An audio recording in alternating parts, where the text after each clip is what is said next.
আপনার মাধ্যমে মাননীয় মন্ত্রী মহোদয়ের কাছে আমার প্রশ্ন, এইচএসসি পরীক্ষা চলছে এবং গত ৩-৪ দিন ধরে আবহাওয়ার যে অবস্থা ছিল, বৃষ্টি এবং পুরো শহর, শুধু তো ঢাকা না, ঢাকা চট্টগ্রাম সহ বড় বড় যে শহরগুলো, সে শহরগুলো পানির নিচে তলিয়ে গিয়েছিল।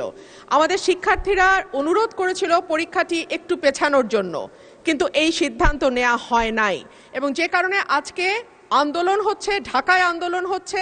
আমি মাননীয় মন্ত্রীর কাছে প্রশ্ন রাখছি, এইচএসসির মতো একটি অত্যন্ত গুরুত্বপূর্ণ পরীক্ষা, যেটার উপর নির্ভর করে আগামীতে একটা ছেলে বা মেয়ের ভবিষ্যৎ কোন দিকে যাবে, সেরকম একটা পরীক্ষা এবং ফিজিক্সের মতো কি বলবো, one of the most important subjects যেটা সায়েন্সের জন্য, মাননীয় মন্ত্রীকে দয়া করে বলবেন যে কি সমস্যা ছিল পরীক্ষাটি কিছুদিনের, 2 দিনের জন্য বা 1 দিনের জন্য পিছিয়ে দেওয়ার।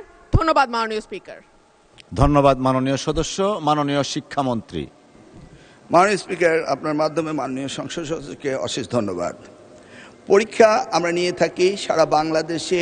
এসএসসি পরীক্ষায় প্রায় 2700 সেন্টার রয়েছে এবং 64টি জেলায় এই 2700 সেন্টার একত্রে পরীক্ষা শুরু হয়।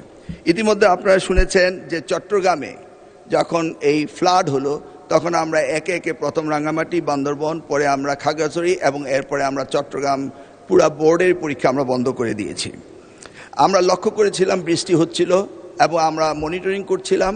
সেই সাথে মনিটরিংয়ের সময় আমরা 64টি জেলার এসপি এবং 8টি বিভাগীয় কমিশন। স্পিকার, আমরা দায়িত্ব পেয়েছি মাত্র 4 মাস। কোশ্চেন মডারেটর আগে আমরা লক্ষ্য করেছিলাম বৃষ্টি হচ্ছিল এবং আমরা মনিটরিং করছিলাম।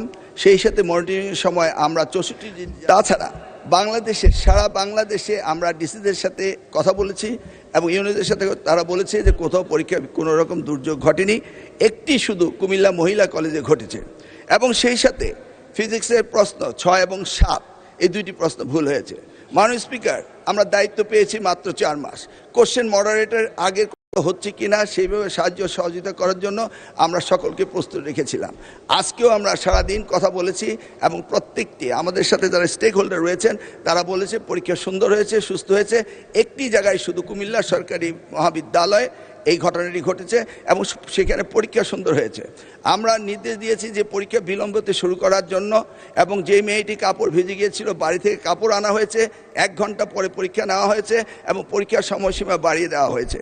আমি মাননীয় স্পিকার আপনার মাধ্যমে জাতিকে জ্ঞাতার্থে করতে চাই যে পরীক্ষা পদ্ধতিতে আমাদের যে সিস্টেম রয়েছে সেখানে লোকাল যে গভর্নমেন্ট রয়েছেন, ডিসি হতে, ইউনো হতে, পুলিশ হতে, তারা তাৎক্ষণিকভাবে ব্যবস্থা নেবেন যে পরীক্ষা এখানে নেওয়া যাবে কি যাবে না।